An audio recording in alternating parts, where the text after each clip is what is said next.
కలికిరి మురళీమోహన్ గారు 2 నిమిషాలు. ధన్యవాదాలు అధ్యక్ష. ప్రజా జీవితంలో ప్రభుత్వాల యొక్క నిర్వహణలో పౌర సరఫరాలు ఎంత ముఖ్యమో పౌర సంబంధాలు కూడా అంతే ముఖ్యం అధ్యక్ష. ఎందుకంటే పౌర సంబంధాల ద్వారా అంటే ప్రభుత్వం చేస్తున్నటువంటి కార్యక్రమాలు, ప్రభుత్వ పథకాలు, వాటి ఉద్దేశాలు, వాటి లక్ష్యాలు ప్రజలకు చేరవేయడం అనేది చాలా అవశ్యం అధ్యక్ష. ఎందుకంటే లేకపోతే అరుపులు కేకలు తెలివితేటలుగా, మూర్ఖత్వం మేధస్సుగా, దోపిడీని దర్జాగా చేస్తున్నటువంటి కొంతమంది కుహనా మేధావులు చేసే కుటిల ప్రయత్నాలు సమాజం మీద చెడు ప్రభావాన్ని చూపిస్తాయి అధ్యక్ష.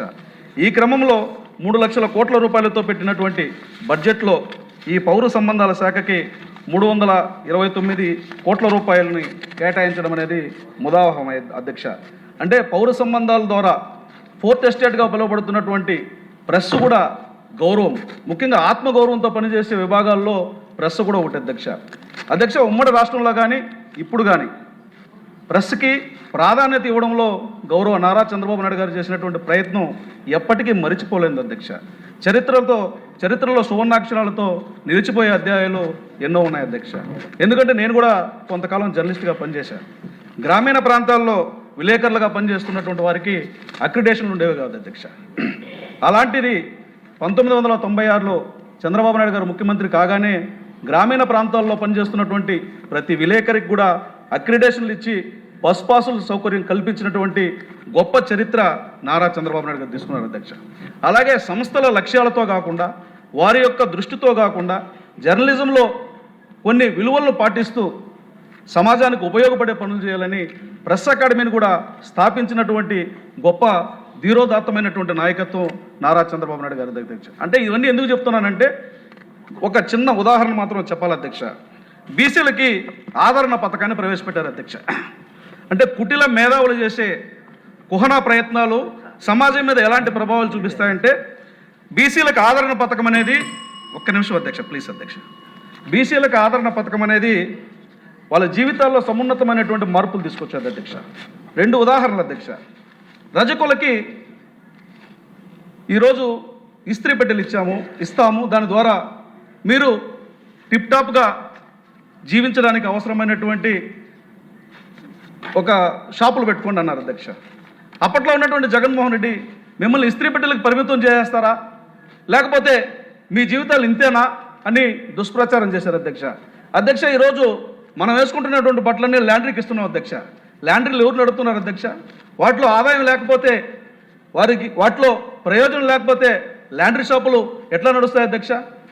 అలాగే నాయి బ్రాహ్మణులు అధ్యక్ష, నాయి బ్రాహ్మణులకి అందమైనటువంటి సెలూన్లు పెట్టుకోండి, మీ జీవితాల్లో మార్పును తీసుకోండి, ఆత్మగౌరవంతో బ్రతకండి అన్నటువంటి ఒక పథకాన్ని తీసుకొస్తే, అయ్యా మిమ్మల్ని ఇక్కడికే పరిమితం చేస్తారా, మీ జీవితాలు ఇంతేనా, నేను వస్తే మార్చేస్తానని అధ్యక్ష.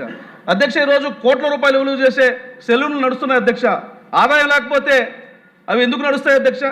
అంటే సంపదని ఎవరికి దోచిపెట్టడం కోసం దుష్ప్రచారం చేస్తారు అధ్యక్ష, ఎవరికి దాచిపెట్టడం కోసం దుష్ప్రచారం చేస్తారు అధ్యక్ష.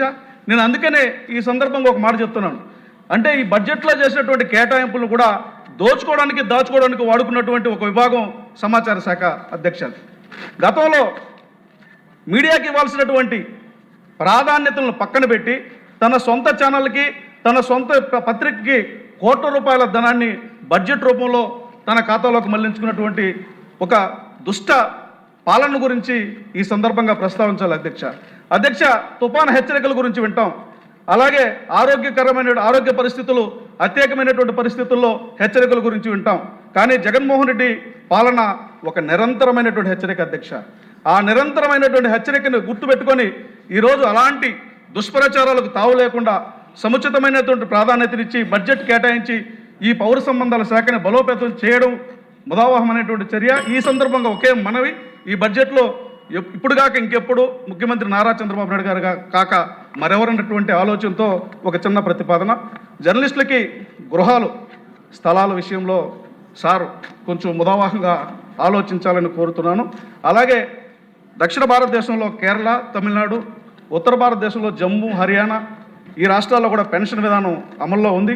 దానిపైన కూడా అధ్యయనం చేయమని మీ ద్వారా కోరుతున్నాను అధ్యక్ష. ధన్యవాదాలు అధ్యక్ష.